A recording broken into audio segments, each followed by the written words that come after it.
Okay, so today we're going to be looking at something pretty interesting. Yeah. And that is using food to actually feel better. Okay. And we're talking about this from like an Ayurvedic perspective. Yeah. I think most people have heard of Ayurveda by now, but Uh-huh. we're going to go a little deeper today. Yeah. We Absolutely. have a podcast script here that Okay. has some amazing information from Ayurvedic practitioners. Awesome. And it's really all about how to use food Okay. to meet your unique needs. Interesting. So we're not going to talk about good foods and bad foods. It's really more about understanding Right. what works for you. I love that approach because I think so often we get caught up in these very rigid ideas about what we should and shouldn't eat Right. when really it's so much more nuanced than that. Yes. And Ayurveda really acknowledges that, a bio-individuality. Yeah. And that's what's so cool about it, is that it really does treat food as medicine. Okay. It's not just fuel. I'm hooked. Yeah.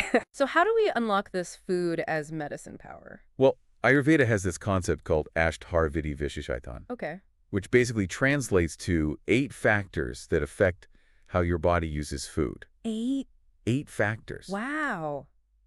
Is pretty comprehensive. That's a lot. It is. So I'm guessing knowing your prakriti is one of them. Yes, I mean, that's a really big deal in Ayurveda. absolutely. Oh. Prakriti is your unique mind-body constitution. Okay. It's like your blueprint. Right. And understanding that is key to personalizing your diet. Okay. So the source we have actually suggests taking a quiz or consulting a practitioner Right. to figure out if you're predominantly Vata, Pitta, or Kapha. Okay. So it's not just a fun label. It's Yeah. actionable information. It is very much so.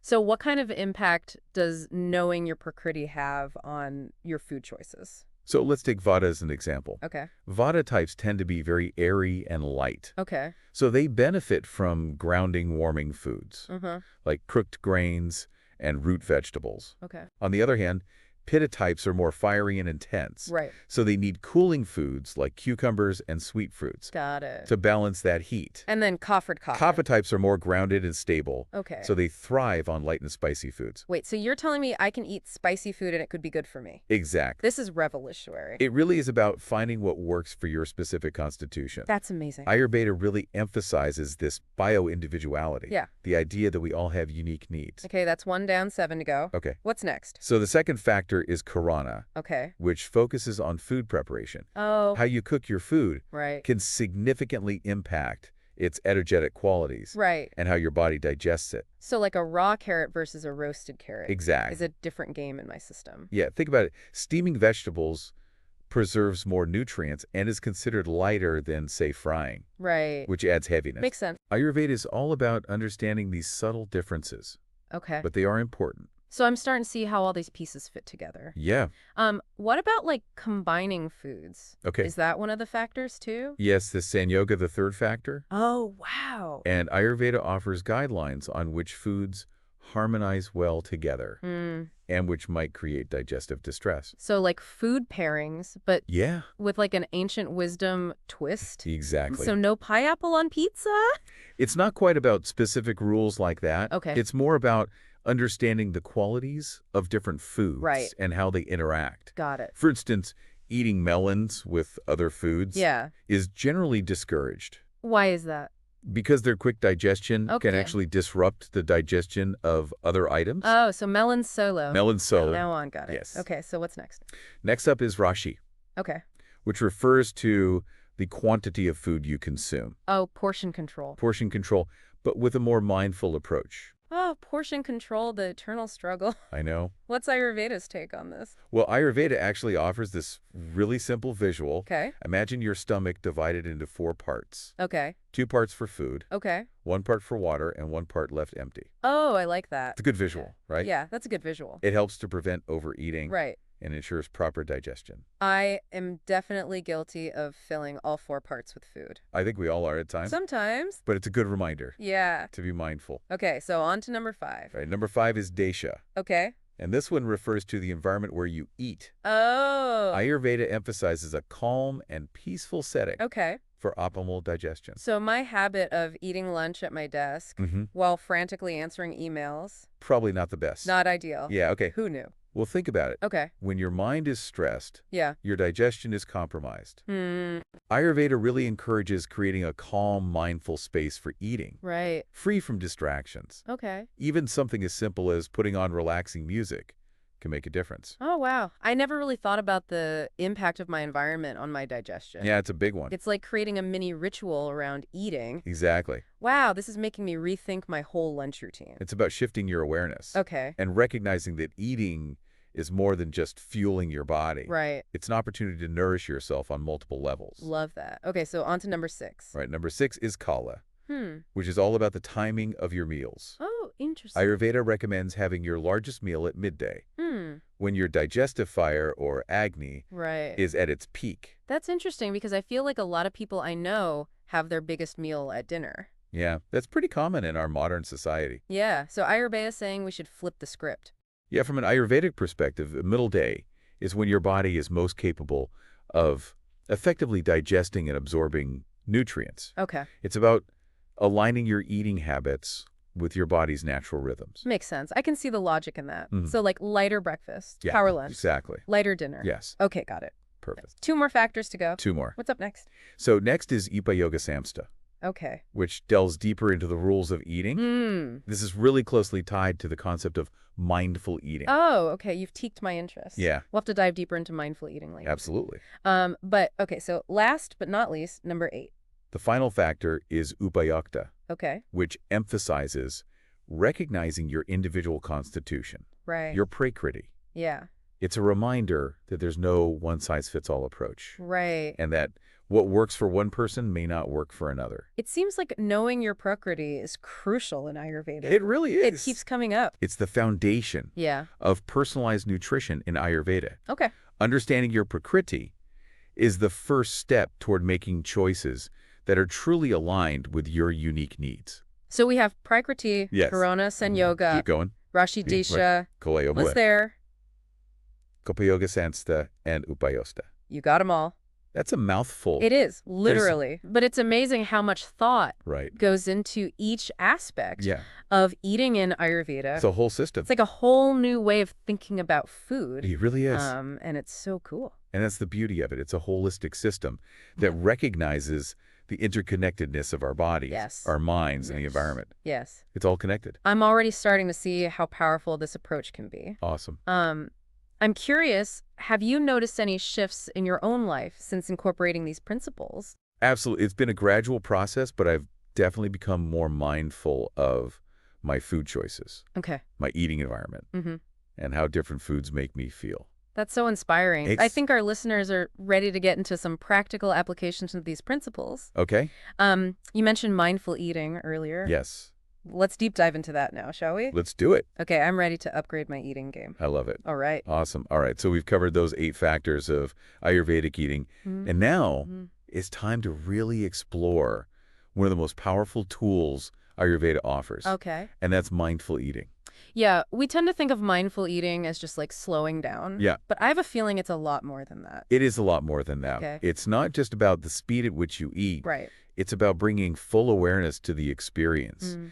It's about savoring each bite, Okay. engaging your senses, Right. noticing the textures, the aromas, the flavors of your food. Our source material talks a lot about like chewing thoroughly, Yeah, minimizing distractions, no Absolutely. more scrolling through social media while I eat. exactly. It's about creating a space where you can truly connect with your food and listen to your body's signals. Hmm. And it's amazing how much more you notice when you're not multitasking, I bet. Yeah. like really tasting your food for the first time. Are there any specific benefits Oh, yeah. to mindful eating aside from just enjoying our meals more? Absolute mindful eating has a ton of benefits, Okay. both from a Western scientific perspective Right. and from an Ayurvedic perspective. Okay. I'm intrigued. Tell me more. So from a Western perspective, Yeah. mindful eating has been shown to improve digestion, regulate appetite, and even promote weight loss. Hmm. When you're fully present with your food, you're more likely to recognize your body's satiety signals Okay. and stop eating when you're full rather than just mindlessly continuing until your plate is empty. Yeah, I've definitely been guilty of that. I think we all have at some point. Yeah.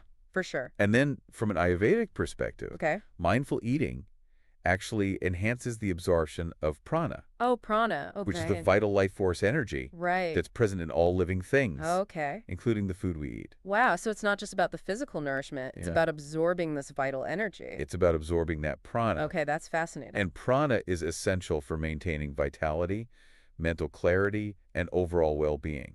So by eating mindfully, we're not just fueling our bodies, but also nourishing our minds and spirits. Exactly. It's like the food becomes this conduit for this incredible life force energy. Precisely. It's about recognizing that interconnectedness of everything. I'm starting to rethink my whole relationship with food. Yeah, It's less about calories on a plate and more like a source of nourishment on multiple levels. that's a beautiful shift in perspective. Yeah. And it's really at the heart of Ayurveda's approach to eating. You know, as we're talking about all this, it makes me think about like those times when I felt my absolute best. And it's almost always when I've been more intentional about my food choices Right. and more present during meals. Yeah, It's like my body is just naturally drawn to this way of eating. I think that's a great observation. Yeah. It's like our bodies are designed to thrive on this kind of mindful engagement with food. Yeah. And Ayurveda provides the framework and the tools to help us cultivate that awareness. It's amazing how ancient wisdom like aligns with modern science. Right. It's like we're rediscovering these truths that have been known for centuries. Absolutely. You know, in modern times, there's so much conflicting information out there about food. I know, it's overwhelming. It can be really overwhelming to figure out Right. what's actually healthy. What's actually good for us? So does Ayurveda have any guidance for like navigating this sea of dietary advice? It does. Ayurveda reminds us that what works for one person may not work for another. Okay. And it emphasizes bio-individuality, Right. the idea that we all have unique needs. So no one-size-fits-all diets. Exactly. But speaking of diets, how does Ayurveda view things like fasting Okay. or specific dietary restrictions? So Ayurveda recognizes the potential benefits of fasting, Okay. but it emphasizes that it should be done under the guidance of a qualified practitioner and tailored to your individual constitution. Right. It's not something to just jump into lightly. Yeah, so it's about finding what works for you, Exactly. not just following the latest fad. Right. And when it comes to dietary restrictions, Ayurveda takes a personalized approach as well. It does. There are general guidelines, Okay. but they're always tailored to the individual's constitution and their specific needs. This makes so much sense. Yeah. It's like Ayurveda is a roadmap, I love that. not a rule book. It is. It's about using this ancient wisdom as a guide to make informed choices Right. that support our unique well-being. And that's what makes this deep dive so valuable. Yes. It's not about giving you a set of rigid rules. Right. It's about empowering you with knowledge. Exactly. Knowledge that allows you to create a nourishing and sustainable way of eating that works for your body and mind.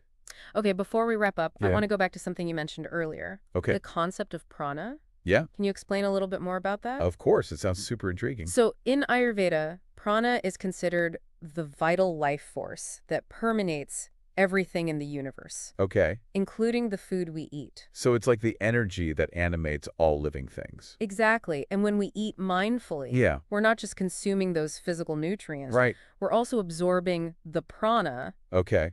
that's present in the food. So we're getting like a double dose of nourishment. In a way, yes. Okay. And this prana is essential for maintaining our vitality, mental clarity, and overall well-being. Wow, that's amazing. Yeah. It's like food is this incredible source of life force that we can tap into through mindful eating. Exactly. And that's why Ayurveda places so much emphasis on the how of eating. That makes the idea of food as medicine even more powerful. It does. It's not just about the vitamins and minerals, but also about this energetic component. It highlights that interconnectedness of everything in the universe. So by eating mindfully, we're not just nourishing ourselves, Yeah. we're also connecting to this universal life force. That's a beautiful way to put it. And that connection can bring a sense of peace, harmony, and gratitude Okay. to the act of eating. I love that. It's like food becomes more than just fuel. Yes. It becomes a ritual, a way to connect with ourselves and the world around us. Absolutely. It's about transforming that act of eating into a sacred experience. This is definitely making me rethink my relationship with food. Good. But I have to admit, like, the idea of changing my habits can be a little daunting. Sure. Do you have any advice for our listeners on how to make these shifts Yeah. in a way that feels sustainable? Remember, it's not about perfection, it's about progress. Okay. Start with small, manageable changes. Okay. Maybe try chewing your food a few more times than usual. Hmm. Or setting aside your phone during mealtimes. Those are great tips. Yeah. It's about building awareness and making conscious choices one step at a time. Exactly. And as you start to experience the benefits, Right. you'll naturally feel more motivated to continue incorporating these practices. So it's like a positive feedback loop. Yes, The they more are. we tune in, the better we feel, and the more we want to keep going. Precisely. And that's what makes Ayurveda so empowering. Yeah. It's a journey of self-discovery and a celebration of the interconnectedness of everything in the universe. I'm feeling so inspired. Awesome. This deep dive has been incredible. Yeah. It's been an incredible exploration of Ayurveda's wisdom and its practical applications in our modern lives. Absolutely. But before we wrap up completely, I want to touch upon one last point from our source material. Right? They mentioned the importance of aligning our diet with the seasons. Yes, that's a key principle in Ayurveda. Okay. All about living in harmony with nature's rhythms. Aligning our diet with the seasons. Yeah. That sounds like a really intuitive concept. Yeah. But how does that play out, like practically in terms of like what we actually eat? Well, each season has like its own dominant energy or quality. Okay. So, for example, in the spring, Yeah. everything's like bursting with new life. Right. The energy is very light, upward moving, and a little bit damp. So like that spring cleaning Exactly. feeling. Yeah, like that urge to lighten things up Right. after winter. Okay. So Ayurveda suggests eating lighter foods during the spring, Okay. like fresh green sprouts and foods that are a little bit astringent, like legumes. Interesting. This helps balance out that excess spring moisture. Okay. That makes sense. What about as we transition into summer when Oh. everything is like super hot and dry? Hot and dry, exactly. Yeah. Yeah. So Ayurveda recommends focusing on cooling and hydrating foods. Okay. Things like melons, cucumbers, coconut water. Right. Anything that can help balance out that excess heat and dryness. So we're like mirroring nature's rhythms Yeah. in our own bodies Exactly. through the food Through the foods we eat. that we eat. What about as we move into fall and winter? Yeah, so as the weather starts to cool down in the autumn, Yeah. we want to shift towards more grounding, warming foods. Okay. So think root vegetables, soups, and stews. Right. Things that help us feel nourished and anchored as those days get shorter. It sounds so cozy. I'm already craving like a big bowl of soup. Yes, it's about adapting to those natural cues. Yeah. And then in winter, when the energy is more inward, Right. and it's time for rest and rejuvenation. Yeah. Ayurveda recommends more hearty, warming foods that really help us stay grounded and build our internal reserves. Okay, so we're talking like heavier foods, more fats. Yeah, Things that really nourish us nourish us on a deep level. on a deeper level during those cold months. Exactly. It's all about aligning our diet Yeah. with the natural rhythms of the seasons Makes sense. to support our overall well-being. It's amazing how this ancient system of Mhm. Ayurveda is so in tune with nature. Right. It's like we've lost touch with that in our modern lives. It's true, but the beauty is that these principles are timeless, Mm-hmm. and we can always rediscover them Right. and bring them back into our lives. I love that. Yeah. This has been such an incredible deep dive into Right. the world of Ayurveda. It's fascinating, isn't it? It really is. I'm feeling so inspired to start incorporating these principles into my own life. I think that's the beauty of Ayurveda. It's not about strict rules, but about tuning into our own inner wisdom Mm-hmm. and making choices that support our unique well-being. Yeah, and that's what makes it so empowering. Exactly. It's a lifelong journey of self-discovery Yes. and a celebration of the interconnectedness of everything in the universe. Okay, so we've covered a lot of ground today. We have. But before we officially sign off, I want to leave our listeners with a final thought-provoking question. Okay. I like it. If food can truly be our medicine, Yep. what would your prescription look like for each season? Oh, that's such a wonderful question to ponder. Yeah, It really does invite us to reflect on the wisdom of nature's rhythms right. and how we can align our food choices to create that sense of harmony and well-being throughout the year. And on that note, we encourage you to keep exploring Ayurveda and its profound insights into the power of food as medicine. Yes, It's a journey of self-discovery, balance, and a deeper connection with the world around us. beautifully said. Thank you. Until next time, may your meals be nourishing, mindful, and filled with that vibrant energy of life. Oh, that's day.